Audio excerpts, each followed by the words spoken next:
Basically আজকে আমাদের topic হচ্ছে 8051 মাইক্রো কন্ট্রোলারের মেমোরি নিয়ে। হ্যাঁ, প্রথমত মনে রাখতে হবে একটা মাইক্রো কন্ট্রোলারে দুই ধরনের মেমোরি আমরা অ্যাক্সেস করতে পারি। একটা হচ্ছে এক্সটার্নাল মেমোরি আর একটা হচ্ছে ইন্টারনাল মেমোরি।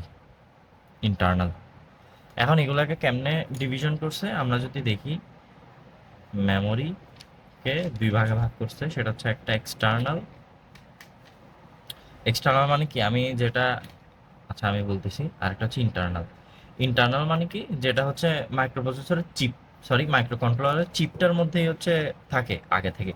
ঠিক আছে, সেটাই হচ্ছে আপনার ইন্টারনাল। আর এক্সটার্নাল হচ্ছে কোনটা? এক্সটার্নাল হচ্ছে যেটা আমি ইন্টারনাল ইউজ করার পর যদি আরও এক্সট্রা কিছু আমার কাছে মেমোরির দরকার হয়, সেক্ষেত্রে হচ্ছে আমরা এক্সটার্নালটা ইউজ করার একটা অপশন এখানে আছে। এখন দেখেন, এক্সটার্নালের মধ্যে প্রথমত আমরা জানি যে এখানে দুই ধরনের মেমোরি কাজ করে, একটা হচ্ছে রোম আর একটা হচ্ছে র্যাম।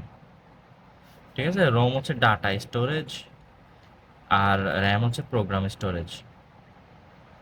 ঠিক আছে, আচ্ছা এক্সটার্নালে ঠিক সেম ভাবে র্যামও আছে রোমও আছে, আবার ইন্টারনালেও র্যাম আছে আবার রোম আছে। ঠিক আছে, এখন আমাদের একটা জিনিস এখানে মনে রাখতে হবে, সেটা হচ্ছে যে এক্সটার্নাল র্যাম যেটা আছে সেটা 64 KB, আর এক্সটার্নাল রোমও হচ্ছে 64 KB। বাট এখানে একটু ঝামেলা আছে। ঠিক আছে, আর র্যাম হচ্ছে 128 বাইট, যেটা ইন্টারনাল থাকে, আর রোম 128 হচ্ছে 4 KB। ঠিক আছে, এখানে হচ্ছে যে আপনার যেটা এক্সটার্নাল রোম আছে, এই রোমের মধ্যে একটু মানে কিছু বেসিক আছে, সেগুলো হচ্ছে একদম যখন রোম আমরা যখন পড়বো তখন বলে দিব, এই ভিডিওতে থাকবে। আচ্ছা, এটা গেল আমাদের ফার্স্ট পার্ট। সেকেন্ড পার্টে আমরা প্রথমে একটা র্যাম অর্গানাইজেশন করব, মানে একটা র্যাম কিভাবে মাইক্রো কন্ট্রোলার 8051-এর মধ্যে আছে। আচ্ছা, প্রথমত র্যাম যেটা নিয়ে কথা বলবো সেটা হচ্ছে আমরা ইন্টারনাল র্যাম। ঠিক আছে, ইন্টারনাল র্যাম নিয়ে কাজ করব। ইন্টারনাল র্যামের মধ্যে টোটাল হচ্ছে 128 বাইট থাকে। কিছুক্ষণ আগে আমরা দেখলাম যে 128 বাইট থাকে। এখন এই 128 বাইটকে তিনটা সেগমেন্টে ভাগ করে। ঠিক আছে, প্রথম সেগমেন্ট হচ্ছে রেজিস্টার ব্যাংক, যেটাকে লোয়ার পার্টও বলে। তারপর bit addressable RAM area, addressable RAM area, এটাকে নেক্সট পার্টও বলে বা মিডিয়াম পার্টও বলে। আর আরেকটা হচ্ছে জেনারেল পারপাস র্যাম। ঠিক আছে, এটাকে স্ক্র্যাচ প্যাডও বলে। ঠিক আছে, এটাকে কি বলে? Scratch pad. ঠিক আছে, এই তিনটা সেগমেন্টে ভাগ করে দিছে। ঠিক আছে, এটাকে আপার পার্ট বলে। আপার মানে এটা সবার উপরে থাকে একটা র্যামের। আচ্ছা, এখানে কয়েকটা জিনিস একটু মনে রাখতে হবে, যে রেজিস্টার ব্যাংকে থাকে হচ্ছে 32 বাইট, মানে 128 বাইটের 32 বাইট হচ্ছে রেজিস্টার ব্যাংকে থাকে। তারপর 16 বাইট থাকে হচ্ছে কোথায়? বিট অ্যাড্রেসে বললে। ঠিক আছে, আর 80 বাইট থাকে হচ্ছে জেনারেল পারপাস। ঠিক আছে, এইগুলো আমাদের একটু মনে রাখতে হবে। এবার আসি আমরা রেজিস্টার ব্যাংক, রেজিস্টার ব্যাংক নিয়ে কথা বলবো। ঠিক আছে, প্রথমত মনে রাখতে হবে এখানে ব্যাংক আছে টোটাল 4টা। ঠিক আছে, ব্যাংক আছে টোটাল কয়টা? 4টা। আচ্ছা, তাহলে আমি রেজিস্টার ব্যাংকগুলো একটু ড্র করি এখানে।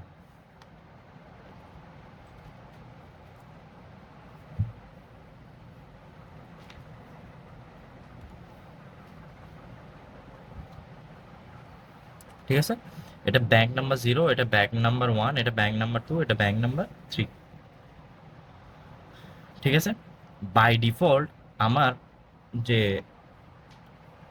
বাই ডিফল্ট হচ্ছে আমার অ্যাসেম্বলি ল্যাঙ্গুয়েজের মধ্যে কোনো ব্যাংক যদি আমি সিলেক্ট করে না দেই, তাহলে সেই ক্ষেত্রে ব্যাংক নাম্বার 0কেই হচ্ছে কি করবে, সে সবসময় সিলেক্ট করবে। মানে বাই ডিফল্ট সবসময় কে সিলেক্ট হবে?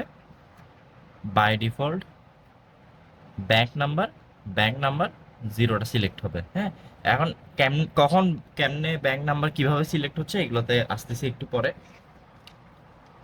যে আমাদের লোকেশনগুলো কোত্থেকে শুরু হচ্ছে, ঠিক আছে? 0-তে 00H থেকে হচ্ছে 07H, ঠিক আছে? প্রত্যেকটা হচ্ছে 8 বাইট করে নিবে। টোটাল 32 বাইট না? এই টোটাল টোটাল কয়টা? 32 বাইট না?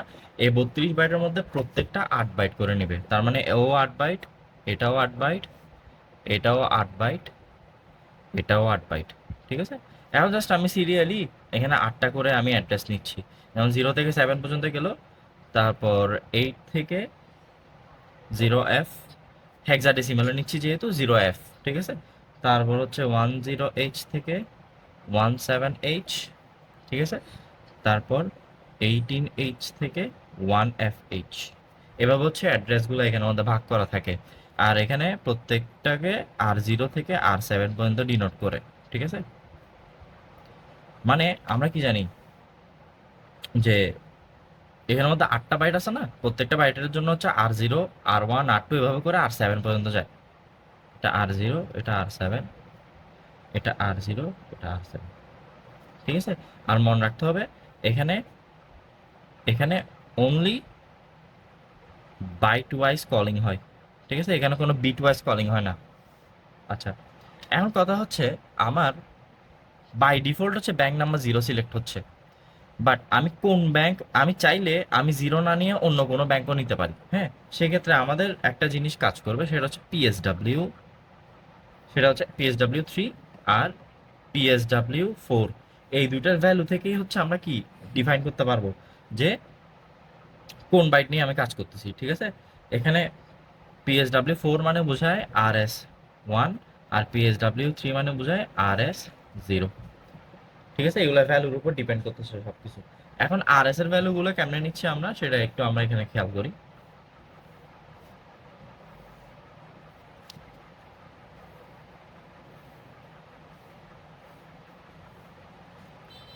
এখানে হচ্ছে আমাদের ব্যাংক, এখানে হচ্ছে RS0, এখানে হচ্ছে RS1, ঠিক আছে? তাহলে ব্যাংক 1 2 3, ঠিক আছে? এখন 0 এর বাইনারি ভ্যালু কত? 0 0, ঠিক আছে?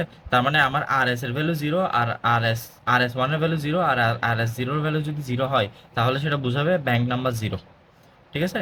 এখন 1 এর বাইনারি ভ্যালু কত? 1 এর বাইনারি ভ্যালু হচ্ছে 1 0। যদি RS1 এর মান 0 আর RS0 এর মান 1 হয় তাহলে ব্যাংক নাম্বার 1। 2 এর বাইনারি ভ্যালু কত? 1 1। তাহলে RS1 এর মান 1 আর RS0 এর মান 1 হলে ব্যাংক নাম্বার 2 কে বোঝাচ্ছে।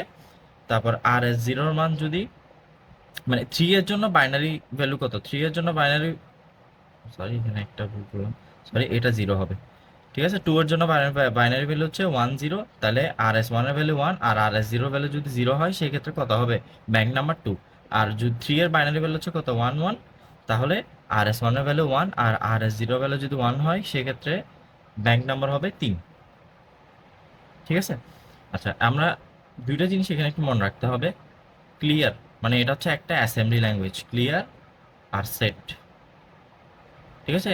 এগুলো হচ্ছে অ্যাসেম্বলি, মানে অ্যাসেম্বলি ল্যাঙ্গুয়েজের কিছু ইনস্ট্রাকশন আর কি, অ্যাসেম্বলি ল্যাঙ্গুয়েজ ইনস্ট্রাকশন,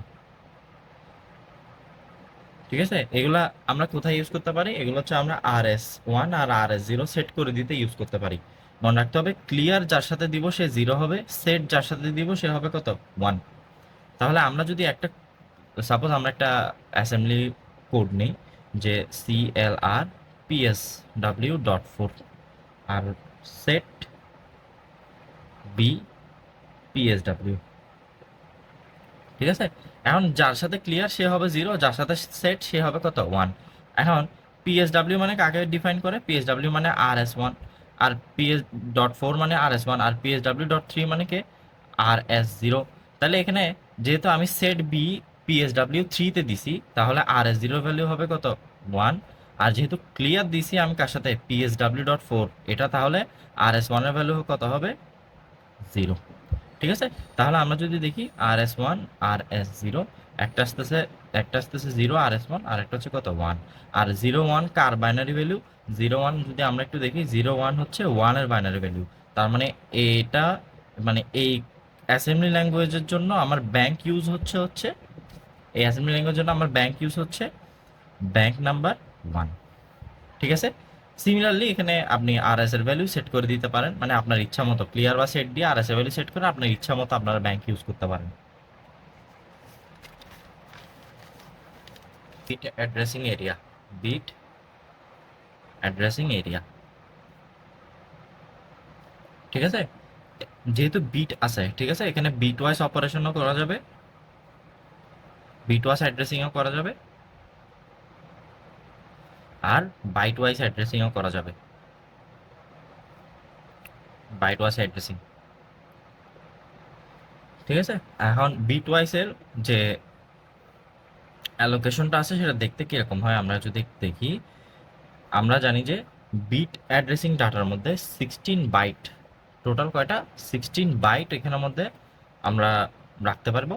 আর 16 বাইট মানে কত বিট, আমরা জানি 1 বাইট সমান 8 বিট, তাহলে 16 বাইট মানে হচ্ছে কত, টোটাল হচ্ছে 128, 128টা আমরা বিট এখানে রাখতে পারবো, ঠিক আছে। আচ্ছা, আর এটা শুরু হয় কোত্থেকে, আমরা যদি একটুখানি দেখি যে 1F এ শেষ হয়েছিল, ঠিক আছে। কোনটা, রেজিস্টার ব্যাংক, রেজিস্টার ব্যাংকটা 1F এ শেষ হয়েছে। এটা যেখান থেকে শুরু হবে বিট ওয়াইজটা সেখান থেকে, মানে এটা যেখানে শেষ হবে বিট ওয়াইজটা সেখান থেকে শুরু হবে। তাহলে যদি আমরা দেখি, তাহলে বিট ওয়াইজটা শুরু হচ্ছে কোত্থেকে, 1F এর পরে হচ্ছে 20 হ্যাক্স, 20 হ্যাক্সের পর এটা কতটুক যাবে, যেতে যেতে যেতে যেতে 16 বিট নেওয়ার পর আমার 2F পর্যন্ত যাবে, 2F হ্যাক্স, ঠিক আছে। আর আমরা জানি যে 1 বাইট 8 বিট হোল্ড করতে পারে, তাহলে এখানে 8টা করে বিট লোকেশন আমরা দিয়ে দিব,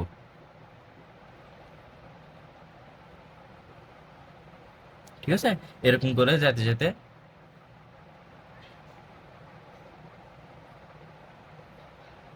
এরকম করে যেতে যেতে সিরিয়ালি 78, 79,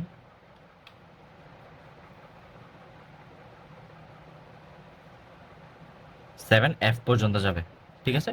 আর মনে রাখতে হবে যেটা একদম স্টার্টিংয়ে থাকে, ঠিক আছে, যেমন এই 07, এটা হচ্ছে 20H এর MSB, আর এই 0 মানে হচ্ছে 20H এর LSB। MSB মানে মোস্ট সিগনিফিক্যান্ট বিট, আর LSB মানে হচ্ছে লিস্ট সিগনিফিক্যান্ট বিট, যেগুলো আমরা অলরেডি জানি।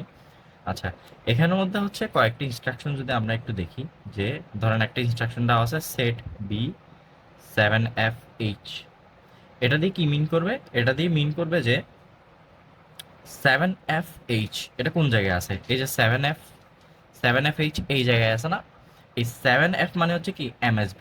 তাহলে আমি 2F, যেটা আমার রেজিস্টার আছে র্যামের, এই 2F এর মোস্ট সিগনিফিক্যান্ট বিট যেটা আছে MSB, এটাকে আমি কি করব, সেট করতেছি, ঠিক আছে। তাহলে এটা কি বোঝাচ্ছে, set MSB of 2F RAM location, ঠিক আছে। এখন আরেকটা ইনস্ট্রাকশন যদি আমি দেখি, যে CLR08H, এটা দিয়ে আসলে কি মিন করতেছে, ঠিক আছে। এখন 08টা কোন জায়গায় আছে আমরা একটু ফাইন্ড আউট করি। আচ্ছা, এখানে 07 শেষ, 08টা এই জায়গায় শুরু না, আবার 08-এর জন্য আমার র্যাম লোকেশন হচ্ছে কত, 21H, কারণ 20-র জন্য 7 পর্যন্ত শেষ, এরপরে 08 কার জন্য, 28, 21। এখন 21H এর 8 হচ্ছে কি, LSB, ঠিক আছে। তার ক্লিয়ার 08H বলতে আমরা কি বুঝাইছি, ক্লিয়ার 08H বলতে আমরা বুঝাইছি যে clear LSB of 21H RAM location, ঠিক আছে, গেল। এবার আরেকটা অ্যাসেম্বলি ল্যাঙ্গুয়েজ যদি আমরা দেখি, মুভ 20H হ্যাশট্যাগ, আর হ্যাশ মানে হচ্ছে ইমিডিয়েট অ্যাড্রেসিং, ঠিক আছে। এটা আশা করি সবাই জানেন, ইমিডিয়েট অ্যাড্রেসিং মানে কি, এই ভ্যালুটা হচ্ছে যে আমি 20H এর মধ্যে ডিরেক্টলি স্টোর করতেছি, ঠিক আছে। মানে এটার ভ্যালু, FF এর ভ্যালু যেটা আছে সেটা আমি 20H এর মধ্যে কি করতেছি, স্টোর করতেছি। এখন FF মানে হচ্ছে কি, 11111111, তাহলে 8 বিট, এই 8 বিট হচ্ছে আমরা 20H র্যাম লোকেশনের 8টা যে লোকেশন আছে, এই 8টা বিট ওয়াইজ যে লোকেশন আছে এখানের মধ্যে সেট করতেছি। অর্থাৎ এটা হচ্ছে আমি 00-র জন্য সেট করতেছি, এটা 01-এর জন্য সেট করতেছি, এটা 02-এর জন্য সেট করতেছি, এরকম করতে করতে 07-এর জন্য একদম লাস্টেরটা, এরকম করে করে 0 1 2 3 4 5 6 7 পর্যন্ত আমরা কি করতেছি, সেট করতেছি। ঠিক আছে, এটা হচ্ছে বিট ওয়াইজ অ্যাড্রেসিং। ঠিক আছে, বিট অ্যাড্রেসেবল এরিয়া এটা। এরপর আমরা আসি, এরপর একটা একদম easy, general purpose. General purpose মানে কি? জেনারেল পারপাস মানে হচ্ছে যেগুলা ইউজার ইউজ করতে পারবে। ঠিক আছে, যেটাকে নাম দিছি আমরা আরেকটা স্ক্র্যাচ প্যাড। আপনি ইচ্ছা মতো এখানে রাফ করতে পারবেন। ঠিক আছে, মানে এখানের মধ্যে সব আপনি একলাই করতে পারবেন। ঠিক আছে, এই স্ক্র্যাচ প্যাডের মধ্যে ইউজার নিজের ইচ্ছা মতো নিজের কাজে এখানের মধ্যে এই লোকেশনগুলো ইউজ করতে পারবে। আর স্ক্র্যাচ প্যাডের লোকেশন শুরু হয় 30H থেকে 7F পর্যন্ত।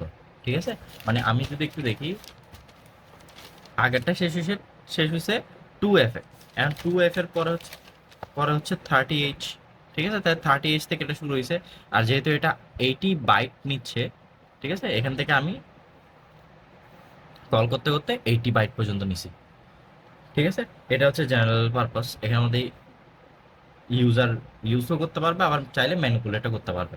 এখন যদি আমরা র্যামটাকে ফুল অ্যাসেম্বলি করি, ফুল অ্যাসেম্বলি বলতে যে তিনটা পার্ট আছে, এই একটা পার্ট, তারপর এই একটা পার্ট, দেন এই একটা পার্ট, এই তিনটা পার্টকে যদি আমি একসাথে লিখি উপরে উপরে, তাহলে জিনিসটা দেখতে কিরকম হবে? প্রথমে হচ্ছে রেজিস্টার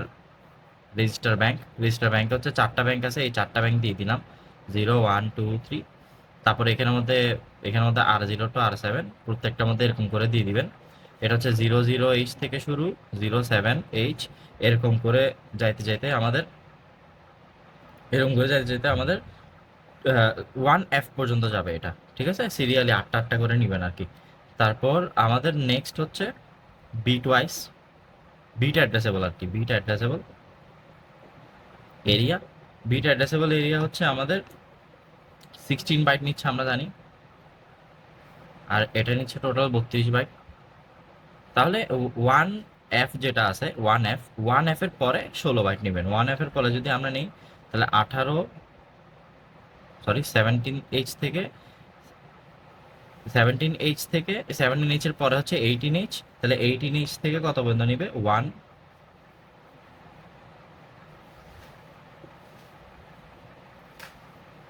1F পর্যন্ত এটা। এখন 1F থেকে কতটুক নেবে? 1F এর পরে হচ্ছে আমাদের 20H, তাহলে 20H থেকে কত পর্যন্ত নিবে? 2F পর্যন্ত। ঠিক আছে, এটা গেল বিট অ্যাড্রেসেবল। বিট অ্যাড্রেসেবলের পরে হচ্ছে আমাদের জেনারেল পারপাস। যেটা হচ্ছে টোটাল কত নিবে? 80 বাইট। এই 80 বাইটকে যদি আমি পরপর দিই, তাহলে 30H থেকে 7F পর্যন্ত এটা নিবে। ঠিক আছে, এটা হচ্ছে একটা র্যাম কিভাবে অ্যাসেম্বল হচ্ছে, একটা মাইক্রোপ্রসেসর 8051। এখন আসি রোমের জিনিসটা একদম ইজি। ঠিক আছে, রোম কয় রকম আছে? রোম দুই রকম, একটা হচ্ছে এক্সটার্নাল, একটা হচ্ছে ইন্টারনাল। এখন হচ্ছে কোনটা আমরা কখন ইউজ করতেছি কেমনে বুঝবো? এখানে একটা আছে এক্সটার্নাল অ্যাড্রেস। ঠিক আছে, সরি, এক্সটার্নাল অ্যাক্সেস যদি 1 হয়, এক্সটার্নাল অ্যাক্সেস 1 কখন হবে? যখন কানেক্টেড টু ভিসিসি। ঠিক আছে, যখন ভিসিসির সাথে কানেক্টেড থাকবে তখনই বার ইকুয়াল টু 1 হবে। এখন বার ইকুয়াল টু 1 বলতে কি বোঝায়? যে ইন্টারনাল ইজ কানেক্টেড। ঠিক আছে, এখন এখানের মধ্যে দুইটা কেস আছে। কেস 1 কি? অনলি ইন্টারনাল নিলাম আমি। অনলি ইন্টারনাল যদি আমরা নেই, তাহলে আমার রোমটা দেখতে কিরকম হবে? রোমে আমরা জানি 4 KB পর্যন্ত হয়, মানে ইন্টারনাল রোমটা 4 KBর হয়। এটা হচ্ছে 0FFFH থেকে 0000H পর্যন্ত যাবে। এটা হচ্ছে কেস 1, জাস্ট ইন্টারনালটা কানেক্টেড। এখন আমার কথা হচ্ছে আমি ইন্টারনালের সাথে আমি এক্সটার্নালও ইউজ করব। কেস 2 হচ্ছে কি? Internal plus external. এখানে একটা জিনিস মনে রাখতে হবে, যে আমি এখানে 64 KB ইউজ করতে পারবো। ঠিক আছে, নট দ্যাট আমি এক্সটার্নালে একদম 64 KB দিয়ে দিব। আমার ইন টোটাল 64 KB পর্যন্ত আমি হাইয়েস্ট যাইতে পারতেছি। তাহলে এখানে মনে রাখতে হবে, ইন্টারনাল যখন ইন্টারনাল কানেক্টেড থাকবে, তখন ইন্টারনালটা অ্যাজ ইউজুয়াল 4 KB, যেরকম 4 KB নিচ্ছি, আর এক্সটার্নাল হচ্ছে 60 KB। তাহলে দুইটা যদি আমি এখন আঁকি, তাহলে কীরকম হবে? মনে করলাম যে এটা আর এটা আমি একসাথে ইউজ করতেছি প্লাস দিয়ে, তাহলে 0FFFH আর হচ্ছে 0000H। ঠিক আছে, এটা হচ্ছে 4 KB ইন্টারনাল। আর এটা হচ্ছে FFFFH, মানে এটা যেখান থেকে শেষ হয়েছে, ইন্টারনালটা যেখান থেকে শেষ হয়েছে এক্সটার্নালটা তার থেকে শুরু হয়েছে, এটা কতটুক যাবে 100H পর্যন্ত। ঠিক আছে, এটা হচ্ছে 60 KB। বুঝা গেছে? এটা গেল যখন ইএ ইকুয়াল টু 1। এখন ই এর ভ্যালু আরেকটা হইতে পারে, সেটা হচ্ছে E A bar equal to 0। E A bar equal to 0 বলতে আমাদেরকে কি মিন করবে? ইএ বার ইকুয়াল টু 0 মানে মিন করে ইন্টারনাল ইজ নট কানেক্টেড। মানে আমার ইচ্ছা হলে আমি ইন্টারনালটা ইউজ করবো না, আমি জাস্ট এক্সটার্নালটা ইউজ করব। তখন internal is not connect, EA equal to 0 কখন হবে? যখন EA is connected to ground. ঠিক আছে, EA is connected to ground. তাহলে আমরা এখানের মধ্যে যেহেতু ইএ কানেক্টেড নাই, তাহলে এটার যদি আমরা চিত্রটা আঁকি, ঠিক আছে, তাহলে চিত্রটা কেমন হবে? জাস্ট এখানে 64 KB ইন্টারনাল, সরি এক্সটার্নাল, আর হচ্ছে F F F F H থেকে 000, মানে এটা থেকে এটা পর্যন্ত। ঠিক আছে, তো এভাবেই হচ্ছে আমরা র্যাম আর রোম অ্যাসেম্বল করি 8051-এ।